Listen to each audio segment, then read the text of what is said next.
Tapos, ito pa lang, wala na, tapos, saan to ilagay?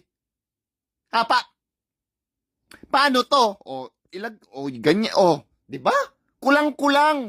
Isa pa nga, baka nag-glitch lang yun. Unahin natin yung pinaka-obvious sa lahat. Ito, dito talaga yan sa baba, di ba? Sa baba yan. Tapos, ito naman, ilalagay natin dyan. Dulo yan, obvious yan, nasa pinakadulo yan, di ba? Ayan, malapit na, di ba? Kasya pa. Nali lang. Bakit? Ba't di kasya? Di, malapit na yun, malapit na. So, dapat, ibig sabihin dito, ito, ganyan. Tapos, ito naman dyan, di ba? Yan na, yan. Tapos, di ba? Ito agad, papunta dito. Tapos,